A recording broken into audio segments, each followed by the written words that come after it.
Bonjour, alors cette semaine nous avons dans les maisons de la presse et les kiosques le numéro 13 de la collection Hachette Warhammer 40 000 Conquest. Comme je vous l'ai déjà dit, il n'y a pas énormément d'économies faites là-dessus, enfin ça dépend où c'est que vous achetez apparemment ces containers.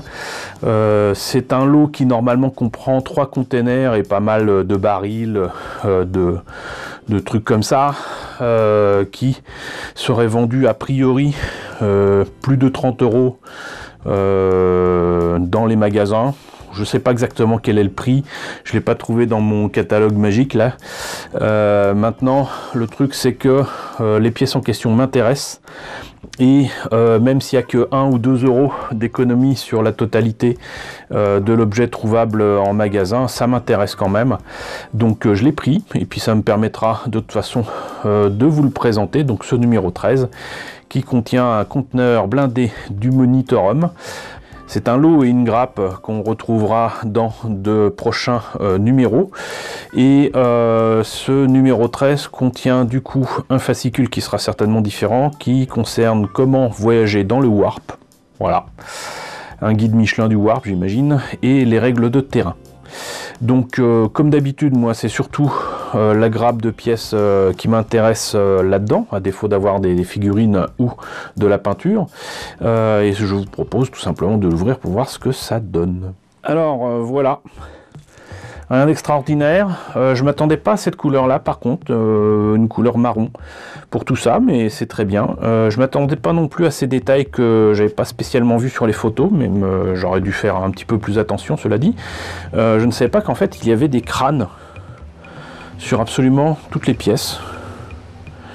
Voilà, alors c'est pas gênant en soi, mais disons que je vais devoir soit les éliminer, soit les recouvrir d'autres choses si je veux les utiliser pour d'autres univers au hasard. Par exemple pour ça serait parfait pour les Votoms au 1.48, mais vous voyez que avec ce genre de détails, même si je peux éventuellement les faire moi-même, hein, ça serait pas aussi bien, mais c'est faisable.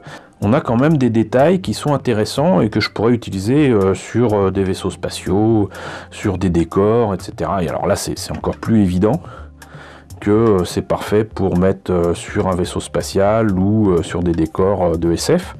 C'est fait pour, hein, de toute façon. Donc voilà. Les barils, là, ça va, mais ces trucs-là, bon, c'est vrai que là aussi, les insignes, on va dire, d'espèces marines ou quoi, sont un peu trop voyants. Mais pourquoi pas? Pourquoi pas? Et je savais qu'il y avait des trucs sur les containers, je savais pas trop ce que c'était, mais visiblement c'est des espèces de mitrailleuses, des espèces d'armes qui sont dessus, qui pourront être utiles aussi sur certains projets. Donc voilà, c'est sympathique. Et je vais voir si je les peins tel quel ou si je les garde pour autre chose. Ça c'est clair que ça fera pas partie des priorités de montage et de peinture. Il n'y a rien de particulier que j'apprendrai avec ça.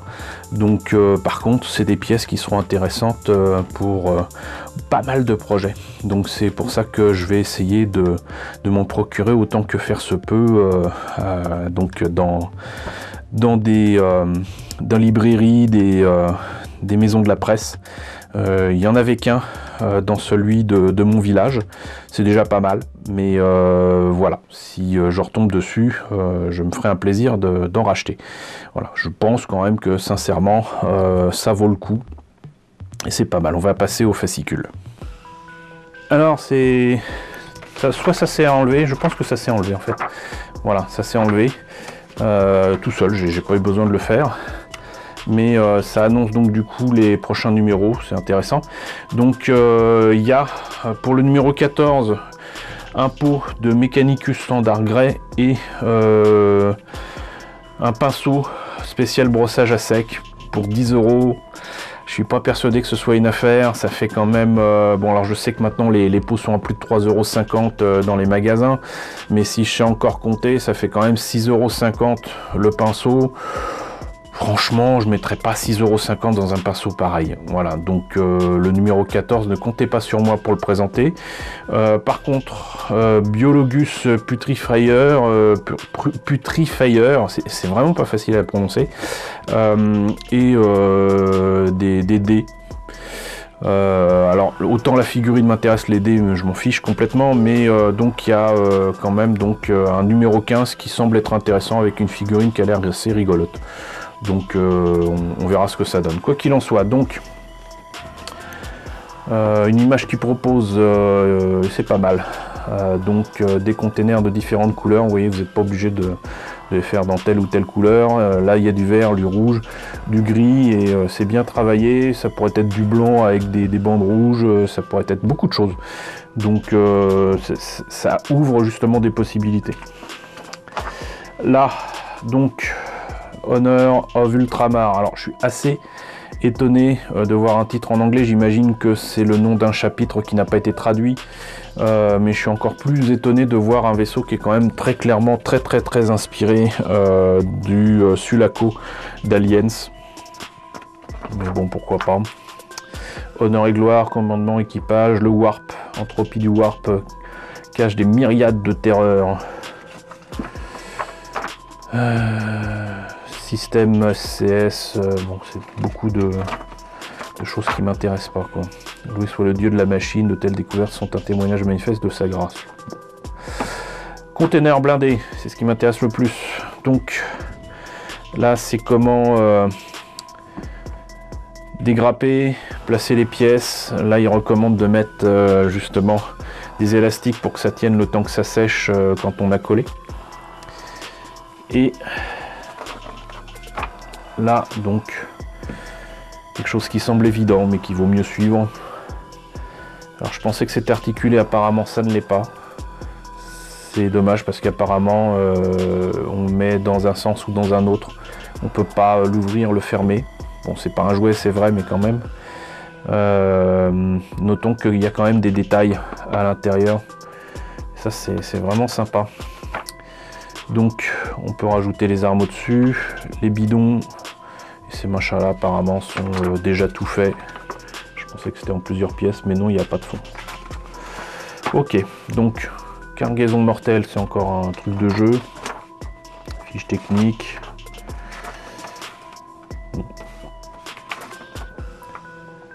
Éléments de terrain.